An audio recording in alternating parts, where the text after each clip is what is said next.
6 ফেব্রুয়ারি দিল্লি সফরে মুখ্যমন্ত্রী খবর সূত্র মারফত 7 তারিখ ওয়ান নেশন ওয়ান ইলেকশন বিষয়ক বৈঠকে যোগ দিতে পারেন মুখ্যমন্ত্রী মমতা বন্দ্যোপাধ্যায়। এই নিয়ে বিস্তারিত জানবো, রাজীব রয়েছেন আমাদের সঙ্গে। রাজীব, এই বৈঠকে যোগ দিতে পারেন মুখ্যমন্ত্রী, সেই সম্ভাবনা রয়েছেন, কিন্তু এর আগেই তিনি চিঠি লিখে তার অসম্মতির কথাও জানিয়েছেন।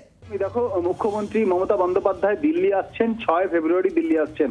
যখন সংসদ অধিবেশন চলে, মুখ্যমন্ত্রী মমতা বন্দ্যোপাধ্যায় চেষ্টা করেন একবার দিল্লি আসার, এবং এবারেও তিনি দিল্লি আসছেন 6 ফেব্রুয়ারি। এবং 6 ফেব্রুয়ারি আসার পরে 7 তারিখ একটি বৈঠকে তিনি যোগ দিতে পারেন। সেই বৈঠক ওয়ান নেশন ওয়ান ইলেকশন, এক দেশ এক নির্বাচন, যা কেন্দ্রীয় সরকারের প্রস্তাব, যা নিয়ে একটি উচ্চ পর্যায়ের কমিটি গঠন করা হয়েছে। যে কমিটির শীর্ষে রয়েছেন প্রাক্তন রাষ্ট্রপতি রামনাথ কোবিন্দ।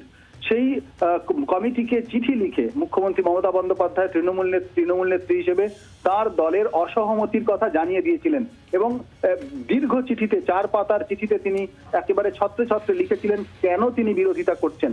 কিন্তু তৃণমূল কংগ্রেসের পাশাপাশি আরো কয়েকটি রাজনৈতিক দল তাদের অসহমতির কথা জানিয়েছিল লিখিতভাবে।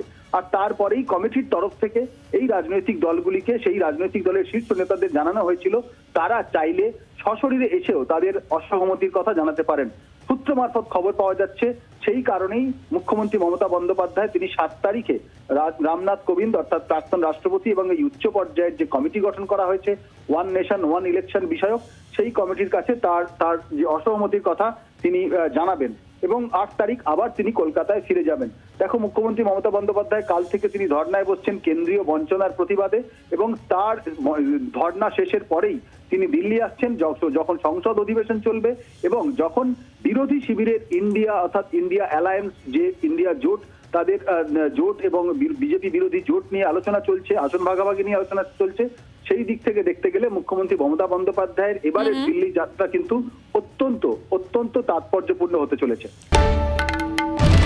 বাংলার আওয়াজ, বাঙালির আবেগ, জি 24 ঘন্টা।